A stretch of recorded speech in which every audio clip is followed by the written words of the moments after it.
Bom, primeiramente queria desejar bom dia, boa tarde ou boa noite a qualquer um que estiver assistindo. Meu nome é Yuri e eu vou introduzir aqui para a gente o trabalho de filosofia, eh, que consiste em ter... São 10 perguntas que foram propostas pela professora no começo do curso e a gente vai estar respondendo elas aqui, citando a pergunta e dando sua respectiva resposta, logo em sequência. Bom, o grupo é composto por 5 alunos, sendo eles Arthur Santos, Bruno Soares, Paulo Henrique Fonseca, Paulo Henrique Lopes e eu, Yuri Zócoli. Respondendo a primeira pergunta, a gente tem que é o que é específico da razão humana? E debatendo entre o grupo mesmo, a gente chegou à seguinte conclusão. A gente definiu a especificidade da racionalidade humana em 3 principais tópicos, sendo eles o senso de consciência, que se traduz como ter a noção que nossas ações não afetam apenas o nosso grupo, mas sim todo o meio. O segundo sendo o sentimento, que a gente tem noção e consciência dos nossos próprios sentimentos, o que torna diferente dos outros animais, né? E o terceiro, que seria a comunicação, ou a gente traduziu como o trabalho de desenvolver a nossa racionalidade. O que é a atitude filosófica e como ela se diferencia de outros saberes humanos? A atitude filosófica é refletir e questionar o saber, debater o que nós temos como conceito de filosofia. Quando filosofamos, é mais importante procurar por mais perguntas ou se aprofundar naquelas que já temos do que, de fato, procurar por respostas. A filosofia busca questionar e debater. Então, em outras áreas, ela é importante para levantar dúvidas e pensar um pouco mais a fundo sobre conceitos já estabelecidos que temos como inquestionáveis. Além disso, é importante trazer temas de certas áreas e debater se são moral e eticamente corretos, como, por exemplo, o uso de inteligência artificial na área de TI. Essas discussões são importantes para determinar o que podemos ou não desenvolver ou estudar. Origens da filosofia e da ciência na Grécia Antiga. O papel da filosofia no nascimento da ciência é um tema fundamental quando se trata da evolução do pensamento humano e da busca pelo entendimento do mundo ao nosso redor. Dentre os filósofos antigos que contribuíram significativamente para o desenvolvimento da ciência, Pitágoras se destaca. A filosofia de Pitágoras foi fundamental para o nascimento da ciência. Ele via o mundo como numericamente organizado, baseado em matemática e os números reais. Sua influência promoveu o método científico, enfatizou a importância da matemática e explorou conceitos como números e proporções. Pitágoras teve um papel crucial na história da ciência, estabelecendo bases do método científico e defendendo que o universo é regido por leis matemáticas. Suas contribuições enriqueceram a compreensão do mundo na sua época e foram fundamentais para os avanços científicos posteriores, unindo filosofia e matemática na busca pelo conhecimento que ainda influencia nossa compreensão atual da realidade. A arte pode promover uma crítica social e despertar uma reflexão filosófica? A arte, em suas diversas formas, é a expressão humana que transcende fronteiras linguísticas e lógicas, explorando temas como existência, identidade, ética e mais. Desafiando ideias estabelecidas, a arte convida a reflexões sobre a natureza da realidade, valores éticos e a condição humana. Obras clássicas como a Mona Lisa e criações contemporâneas continuam a inspirar discussões filosóficas, tornando a arte uma ferramenta acessível para explorar complexibilidades existenciais. Eu vou estar falando sobre a questão número 5, que fala sobre como se caracteriza a atitude científica moderna.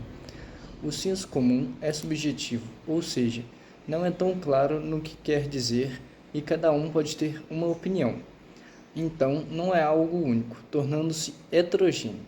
Já o argumento científico é objetivo e responde conforme fatos, e é único. Não existe opiniões da ciência, apenas fatos. A atitude científica trabalha com quantidade, logo é quantitativa. Trabalha com exatidão, enquanto o senso comum se baseia na qualidade, sendo qualitativa.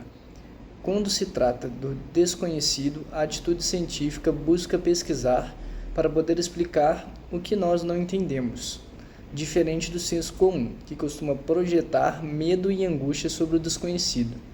Por fim, é possível definir senso comum como pseudociência, que muitos acreditam mesmo não tendo base científica, e não sendo comprovado por fatos e atitude científica, como ciência tendo base científica e usando do método científico sendo comprovado por fatos. Como a atitude científica de dominar a natureza pode se realizar como razão instrumental. A razão instrumental trata como conhecimento apenas o objeto estudado. Sendo assim, caso estudarmos a natureza pela atitude científica e tratarmos ela como única razão, estaremos usando da razão instrumental como método de estudo.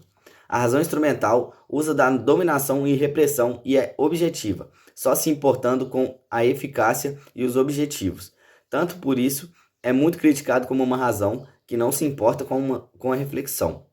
Um exemplo da razão instrumental na natureza pode ser dado por qualquer ato de exploração abusiva das riquezas naturais, como a extração de petróleo e madeira, onde exploramos os recursos naturais sem se importar com as consequências que isso possivelmente pode causar. Os limites da ciência da modernidade é a inteligência artificial. Ao pensar nas limitações tecnológicas do processo científico, é crucial considerar diferentes perspectivas. Moore destacou na obra Filosofia e Ciência que a própria natureza da tecnologia impõe limites devido à complexidade dos sistemas, tornando seu domínio absoluto incerto. Um debate sobre inteligência artificial levantou questões sobre a autonomia das máquinas, enfatizando a importância de considerar os limites éticos. A ciência continua avançando, porém se depara com uma fronteira do conhecimento, possivelmente devido a limitações inerentes à condição humana. Os cientistas, embora não tenham liberdade para inovar, estão sujeitos a preocupações éticas, como responsabilidades e impactos sociais. A aplicação da ciência exige consciência das suas limitações e a proibição de usos antiéticos. O desenvolvimento científico deve ser acompanhado de reflexão constante sobre valores para garantir seu uso em benefício humano, respeitando limites éticos e morais. Questão número 8. De que modo a despreocupação com a verdade afeta o senso comum? Conforme entrevistado pelo professor Paulo Andrade, ele diz: como as ciências morrem? Os ataques ao conhecimento na era da pós-verdade, essa falta de foco na verdade teve um impacto significativo no bom senso. Essa postura é característica da pós-verdade, minando a confiança no conhecimento estabelecido e afetando diretamente a forma como as pessoas percebem e interpretam a realidade. Quando a verdade de forma relativa e imanipulável, o bom senso fica repleto de informações distorcidas e desconexas. Isso cria uma grande desconfiança nas fontes tradicionais de conhecimento e prejudica a capacidade das pessoas de discernir factos e opiniões. Artigos como The Death of Experts, de Tom Nichols, e The Decline of Truth, do Instituto Rand, exploram o impacto desse fenômeno na sociedade moderna, destacando como a falta de compromisso com a verdade pode corroer os fundamentos do bom senso e minar a coesão social. Para contrariar essa situação, é fundamental promover os valores fundamentais do diálogo, da verdade e da ciência, uma cultura que incentiva o questionamento crítico e respeito pelos fatos é essencial para fortalecer o bom senso e proteger a sociedade da manipulação e da desinformação. Por que é importante uma sociedade permitir a negatividade e a alteridade? A negatividade é muito importante na nossa sociedade, pois é necessário que haja conflito de opiniões, pois é natural do ser humano que tenhamos opiniões distintas. Não somos máquinas e não possuímos um padrão de pensamento. Não existe opinião certa ou errada. O mais próximo disso são opiniões morais ou imorais. Mas é importante ouvir opiniões diferentes e tentar entendê-las, pois só assim conseguimos criar nossa própria opinião, baseada no que acreditamos e discordamos e concordamos de outras, sem, claro, desrespeitar ou calar o outro lado. Dessa forma, se faz necessária a negatividade e a alteridade, assim, dando espaço à pluralidade de ideias. Bom, e para fechar o trabalho, a gente tem nossa 10ª pergunta, que seria, diante dos sistemas políticos e econômicos atuais, como dar início a um ecomunismo? Primeiro, o que seria o ecomunismo, né, antes de responder? O ecomunismo, de acordo com o professor da Universidade Federal de Espírito Santo, Maurício Abdala, o ecomunismo ele busca contrapor o sistema atual capitalista que envolve a nossa sociedade. Esse sistema atual, né, que passa por cima dos nossos direitos e dos direitos da natureza também. Se importando muito mais com o lucro do que preservar o meio ambiente ou manter a sociedade justa e segura para todos nós, né?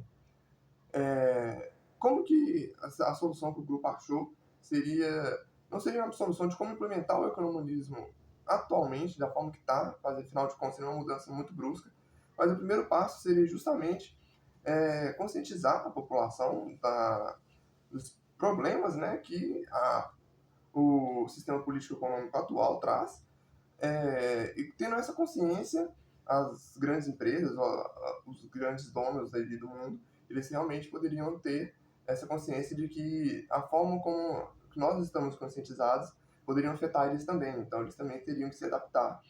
E então, acreditamos que o primeiro passo seria justamente esse, que é conscientizar a população que a forma que a gente vive hoje pode ser problemática. Com isso, a gente finaliza aqui a resposta às 10 perguntas que foram propostas. Agradeço aí a professora por ter estado contigo durante todo o semestre e muito obrigado.